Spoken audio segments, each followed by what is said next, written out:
ورحمة الله وبركاته. ازيكم يا حبايبي؟ عاملين ايه؟ يا رب تكونوا بخير. النهاردة ان شاء الله هنعمل مع بعض وصفة حلوة جدا بسيطة وسهلة في تحضيرها. هنعمل شاورما الفراخ. تعمليها بقى حشوة لبيتزا، حشوة لكريب، زي ما تحبي. تتاكل كده في عيش فينو مع الكاتشب، حلوة جدا، سهلة وبسيطة. ويلا نشوف هنعمل ايه. بس اللي ما اشتركتش في القناة يا ريت تنزل تشترك في القناة وتحط لايك وتدعم زر الجرس وتطلع بسرعة تشوف معانا المقادير والطريقة هتكون ازاي. انا ما كنتش عاملة زبادي، فجبت بقى علبة زبادي كبيرة.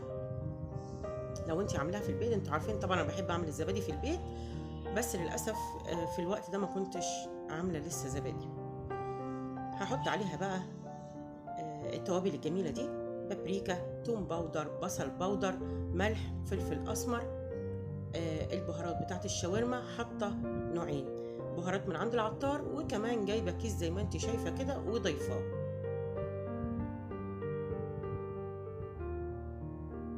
زي ما اتفقنا سهلة وجميلة جدا، طعمها في منتهى الجمال، هيعجبك جدا.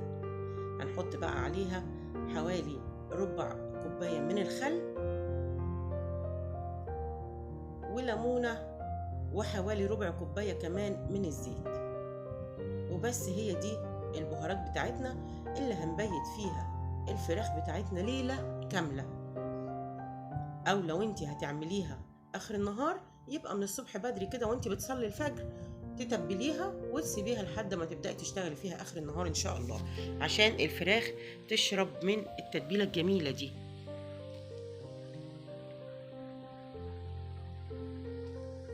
الشاورما كمان من الحاجات الحلوة قوي اللي بيحبوها الأطفال وبيقبلوا عليها جدا. زي ما انتوا عارفين لما بنشتري فرخة كده ولا فرختين مثلا بناخد الصدر بتاعهم. أنا بعمل كده، باخد الصدر بتاعهم بركنه على جنب. لو حبيت أعمل منه بانيه أو أعمل منه شاورما، أعمل منه المكرونة النجريسكو، بتبقى الفراخ موجودة عندي ومتقطعة وجاهزة زي ما انت شايفة كده. حطينا بقى الكمية ديت انا لقيتها قليلة شوية، رجعت تاني طلعت صدر فرخة وقطعته وحطيته عليها. هنا بقى بعد ما اتبلت معايا وهبدأ اشتغل فيها. طبعا ديت فلفل رومي مقطعاه جوانح، والبصل نفس الحكاية. الطماطم شايلة البذر بتاعها ومقطعاها برضو أجنحة زي ما انت شايفة كده. نقطة زيت في الطاسة اللي انا هشتغل فيها، لان الفراخ زي ما انتوا شايفين وعارفين حطينا فيها زيت، يبقى احنا مش محتاجين نضيف لها اي اضافات تانية.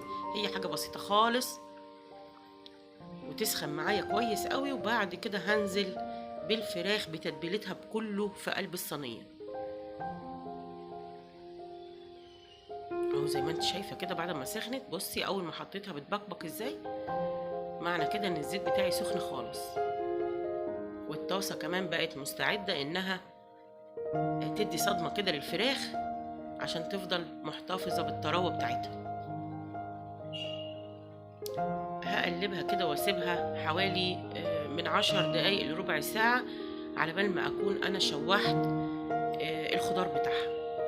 الخضار بقى زي ما انتوا عارفين هننزل بالصلب، فالاسهل يعني هنزل بالبصل الاول، وبعد ما يتشوح ويبدأ كده يبقى شفاف معايا هحط الفلفل، واخر حاجه خالص الطماطم، لاني ببقى عايزاها تبقى صاحيه كده في قلب الحاجه اللي انا هعملها، سواء كانت بيتزا او حتى لو هعملها سندوتشات او كريب.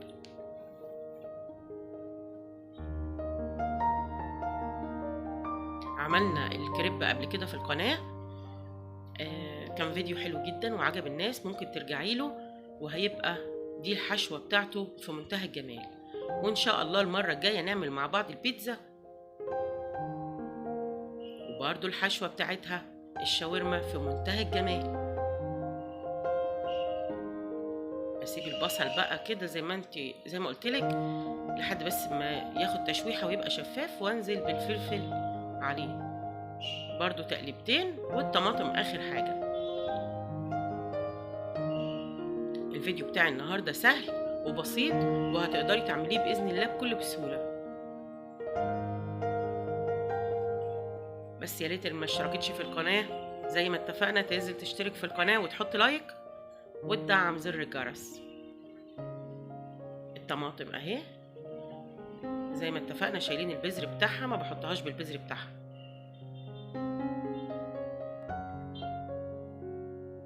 البذر بتاعها عامه يعني مش حلو للمعده ولا للقولون، وهيفضل ينزل ميه وهتبقى مش ظريفه خالص واحنا مش عايزين فيها ميه. بعد ما بتتشوح كده وقبل الطماطم ما تدبل على طول هحط الفراخ بتاعتي وتقلبتين وخلصت الشاورما، وبالهنا والشفا.